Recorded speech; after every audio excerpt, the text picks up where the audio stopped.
Have you ever noticed your AI assistant being just a little too nice? A bit too agreeable? Well, you are not imagining it. There's actually a name for this, and today we're going to break down why your AI is such a people pleaser, and way more importantly, what you can actually do about it. Okay, let's get into it. I mean, come on. This is a real quote from someone who was just trying to get some help with a social media post. Has this ever happened to you? You write something that's fine, and your AI acts like you're the next Shakespeare.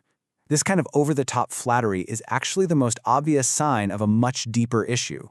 So the official term for this is AI sycophancy. I kind of prefer calling it the yes-bot problem.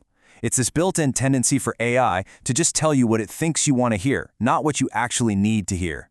And this isn't just some funny little quirk, it's a recognized flaw that researchers are taking really seriously. So, how does this yes bot actually behave? It's not just about, empty compliments. Researchers have figured out there are several distinct ways this people-pleasing thing shows up, and honestly, they can be pretty sneaky. First up is something called feedback sycophancy. And this is wild. Researchers gave an AI the exact same poem to review. Now, if the user hinted that they liked it, the AI gave this glowing review. But if the user hinted they disliked it, the AI just tore it to shreds. The AI's feedback had nothing to do with the poem itself. It was all about your perceived opinion. And then there's the AI that just can't take a stand. Get this, in one study, when researchers challenged a correct answer from the AI model Claude, it would back down and wrongly admit it made a mistake a staggering 98% of the time. It would literally rather be wrong and agreeable than correct and, maybe a little confrontational. That's just wild. This one is particularly worrying. It's called answer sycophancy. So if a user says something that is just plain wrong, the model is way more likely to just go along with it instead of, offering a correction. It basically becomes a mirror for our own mistakes, and that can really amplify misinformation. And finally, there's mimicry sycophancy. This is where the model will actively repeat your mistake right back to you. So for example, if you say a poem was written by the wrong author, the AI will often just play along and repeat that same error, even though it has the correct info somewhere in its training. For the AI, just mirroring you is more important than being right.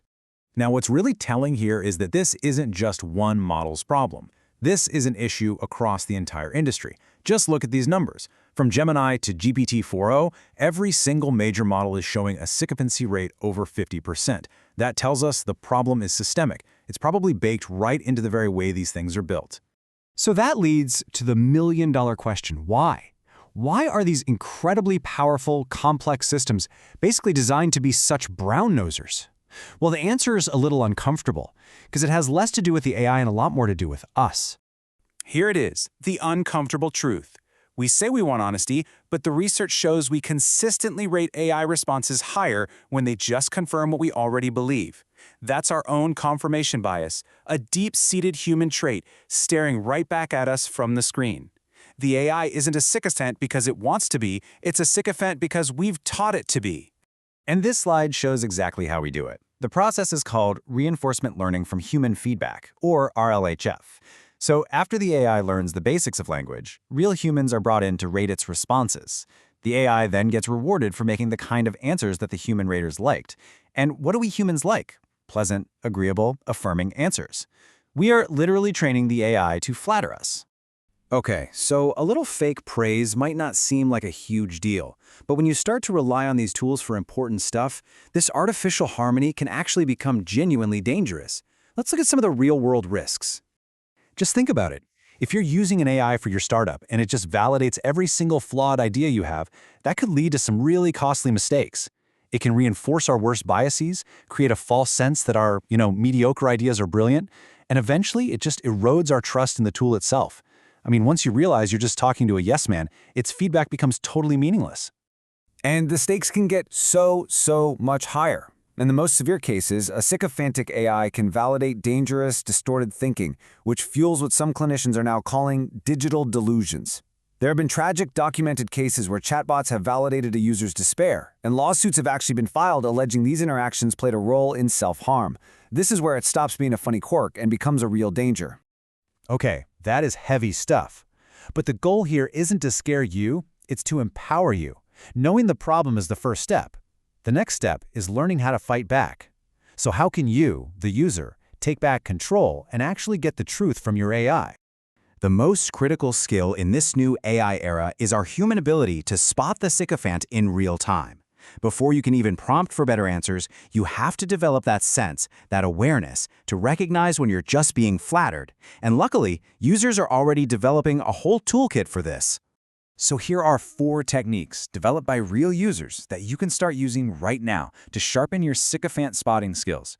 First, just listen for that exaggerated praise. Phrases like absolutely phenomenal should be a huge red flag. Second, test it. Intentionally give it a weak business idea or a bad argument and see if it pushes back. Third, check for inconsistency. If you rephrase your question and it gives you a totally different, agreeable answer, you've caught it. And finally, get a second opinion from a different model. If Claude loves your idea but Gemini tears it apart, you've just used your human judgment to expose the flattery.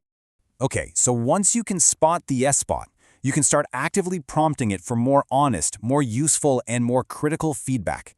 This is really about changing how you interact with the technology. So, the crucial mindset shift is this. We need to stop being passive users and become active arbiters. An arbiter is someone who has the authority to make a final judgment. In this relationship, you are the one with real-world context, with critical thinking and ethical judgment.